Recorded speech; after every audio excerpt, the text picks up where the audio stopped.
Tony, what time are you going to come back? It's already close to lunchtime. Sorry about that. I'll be back in about an hour or so. You're not driving right now, are you? No, of course not. I just stopped at a gas station for a short break. I started to get a little sleepy. Yeah, you did leave at midnight. Did you manage to catch anything today? Just a little, but not as much as some days. Okay, that's good though. It would be nice if you could be the one to descale and gut the fish though. No way, I just catch it and eat it. But it does save us on grocery shopping. I'm not sure you really save us that much. If anything, it could be more expensive for you to buy all of the bait and spend time doing it so often. Actually, I was thinking, but haven't you been going fishing a little too much recently? You go pretty much every single Saturday and Sunday. Really? I don't think I go night fishing all that much. But you're almost never at home anymore. Are you gonna tell me to stop doing my favorite hobby? That's not what I'm trying to say.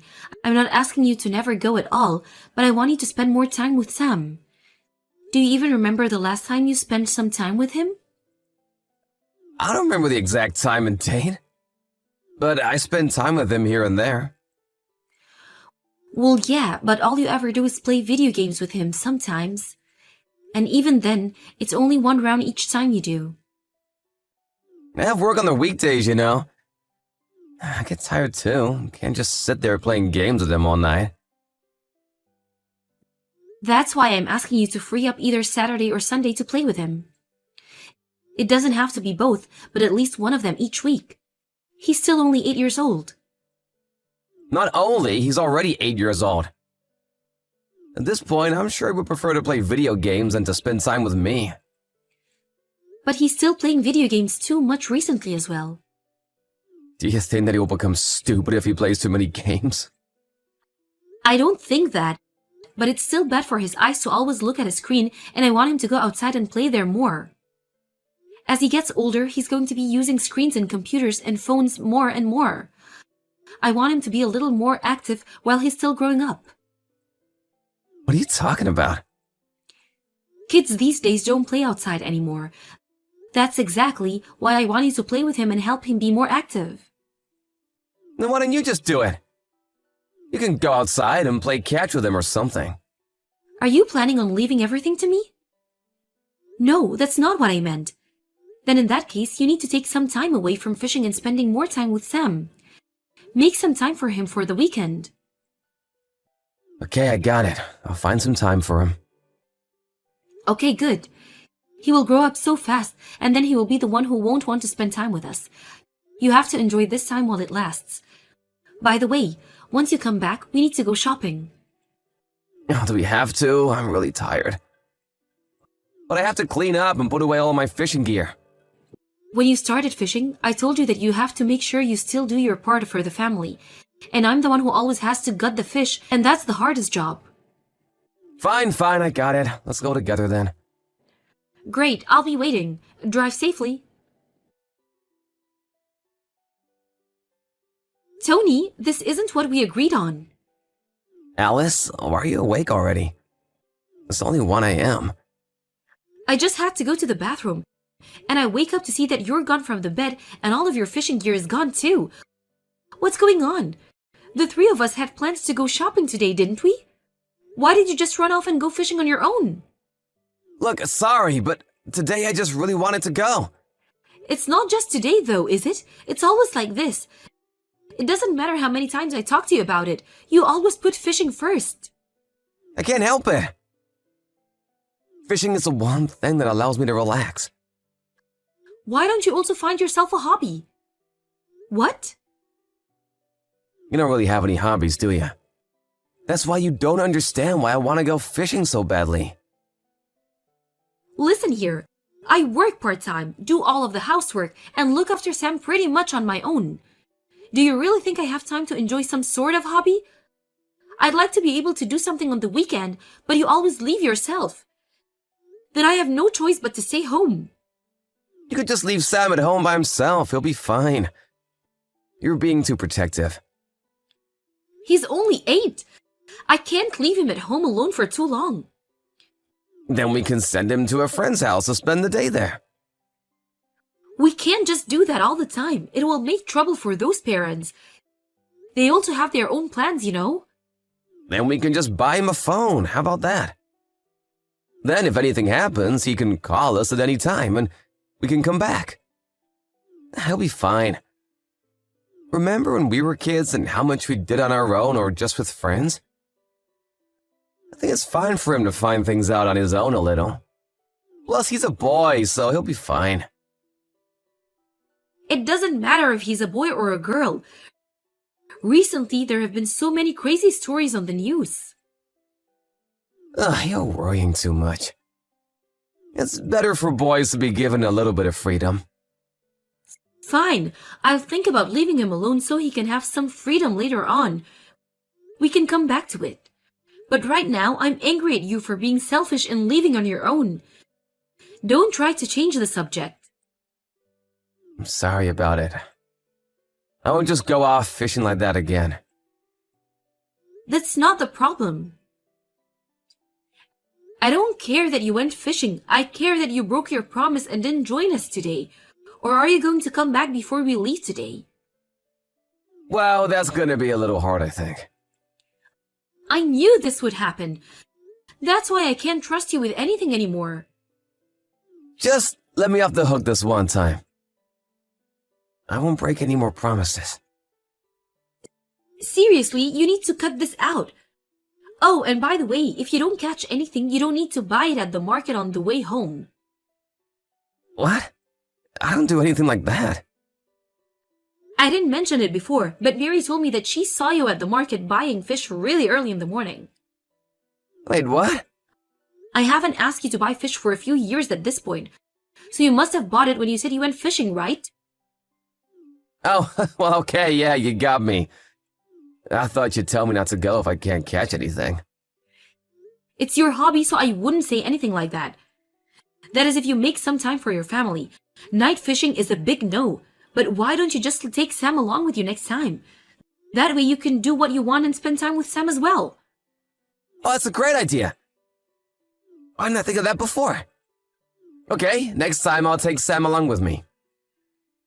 No night fishing, okay? Yeah, I got it. We'll go in the morning or the afternoon. All right, it's settled. I'll take him next week. So just let me off the hook for tonight, okay? You know what will happen if you break your promise this time, don't you? I know, don't worry. This time I will definitely keep my promise. Alice, what's up with all the phone calls? I got so many missed calls from you. Why didn't you pick up? The wind here is really strong. I thought I wouldn't be able to hear you even if I did pick up. What are you doing right now? I'm out fishing, of course. It's really fun being out here with Sam. It's a lot different to how it normally is being out here alone. I'll take Sam with me more from now on. What are you talking about? Your son is in the hospital right now. What? The hospital? He passed out by the jetty in the extreme heat. Luckily, some passerby found him and took him to the hospital. He's dehydrated and has severe heat stroke. What, a heat stroke? And what were you doing while you left your son alone out there? And then you go and lie to me that the two of you are fishing together? Oh, I got a phone call from work and just went back to the car for a second. Yeah, well, the people who found him went to the car park screaming and looking for any family members, and no one showed up. I just didn't hear them. What hospital is he in? I'll go there immediately. No, you don't have to come. What? Why? Isn't it obvious? I don't want you here anymore. Even an idiot like you should be able to tell that under these circumstances. Look, I'm sorry I left him alone, but it wasn't on purpose. Even now you're going to keep lying to me? You forgot, didn't you, that Sam's phone was still in your car, I checked where you are using his phone's tracker. What? I know everything now. Wait, Alice, I'm sorry, but there's a reason for this. There's no good reason for this, and I don't want to hear your excuses. Goodbye. You can keep fishing by yourself for the rest of your life. Alice, I'm so sorry. Please come back. I was wrong. I did the wrong thing. Yeah, I know that very well. You used your son to try and hide your affair. I'm really, really sorry. This isn't just something you can make go away with a lame apology. It's all your fault that Sam ended up in the hospital. You knew that the temperature was really picking up, but you still left him out in the sun without even leaving him any water to drink? And what if he had fallen into the water or anything else? These things can happen even to adults, but you still left an 8-year-old by himself? The water was very calm that day. I told you that I don't want to hear any excuses. Look, I already apologized, didn't I? And I showed you all of our texts and promised to never see her again. Why did you still have to walk out after all that? I really regret what I did. And just because you regret it, you think that I have to forgive you? Those are two different things. And is there some kind of rule that says I have to forgive you just because you admitted to cheating? No, there isn't, but... When I heard that Sam had been taken to the hospital, I thought my heart would just stop. And then I couldn't get into the contact with you either. Then when I finally got to the hospital and listened to what Sam said, I checked his phone tracker and see your car parked outside a hotel. Do you have any idea how much you have hurt me? You don't, do you? That's why you went and started an affair with one of your co-workers in the first place. That's not how it is. She said that things weren't going well with her fiancé, and then when I listened to her talk about it, she made a move on me. So then none of this is your fault? Huh? Is that what you're trying to say? That's not what I'm trying to say. But we had both been drinking, and it just kind of happened. That's exactly the kind of person I don't want to be with anymore. And it wasn't just once, was it? You've been seeing her every time you have a day off. Then you were both laughing at me, how I was too stupid to even notice anything. I saw the texts. I feel like I'm the most pathetic person in the world right now. Even what happened to Sam, if I hadn't told you to take him fishing with you then, this wouldn't have happened. Wait, no, it's all my fault. I know that it is. But even so, I still blame myself for it too. I regret ever leaving him alone in your hands. I should have known better than to trust you. Let's just talk about this one more time. Sam is still in grade school. It would be better for him if he still had both parents around. Do you really think he needs a dad who never spends any time with him and leaves him alone to sleep with another woman? Plus, you were the one who said that he's already 8 and is growing up fast. I know I said that, but I think he still needs to have both parents around. I promise that I will be a good parent from now on. It's too late for that now. You can't just turn around and say that after the worst case scenario has already happened, you did something that you can never take back. I'll make it up to Sam as well. Sam doesn't want to go fishing anymore, he told me. You just handed him all of the gear without explaining to him what to do, and then you left him there all alone. Do you think he had a good time? All you did was leave him with bad memories. I'm sorry, but I really didn't plan to be away from him for so long. I just met up with her because we had decided to not see each other anymore because she was about to get married. I don't care about those details. It had nothing to do with me. Alice, I'm sorry. Please forgive me just this one time. Just give me one more chance. I've already given you plenty of chances, and you're the one who let me down each and every time. But I don't want to get a divorce.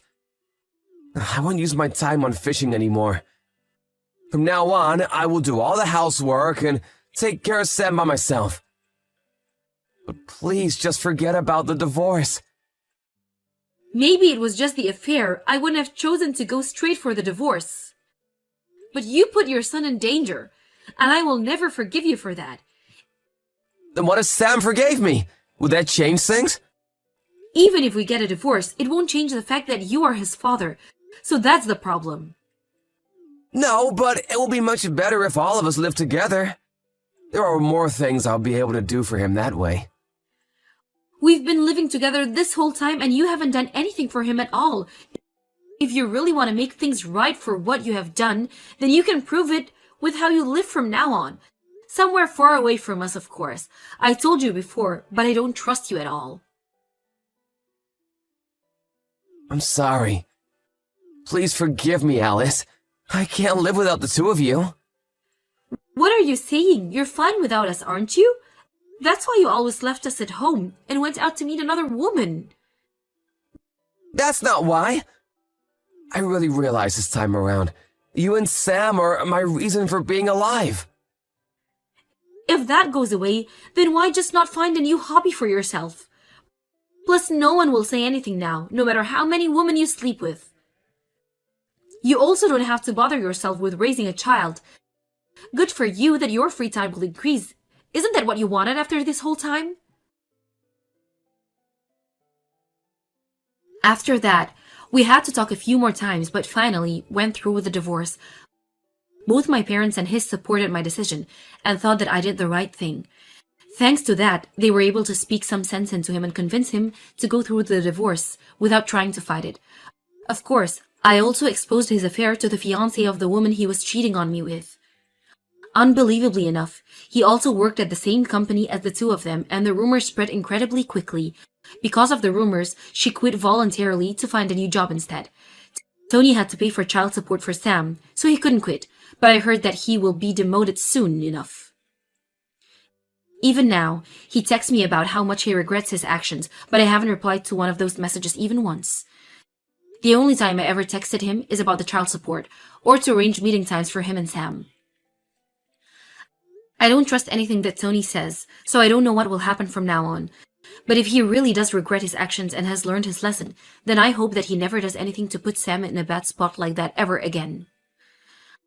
I moved out of the house with Sam, and we were about to begin our new life with just the two of us. I also got a new job, and I'm planning to starting to work there from the next month. Even after the divorce, my parents and Tony's parents come by sometimes to spend time with their grandson, and they all seem to have a lot of fun together. I don't think that Sam will forget how his father made him feel that day, leaving him alone on the beach. But I will make sure to never let him feel like that again. And as his mother, I will make sure that he always feels loved and cared for by me.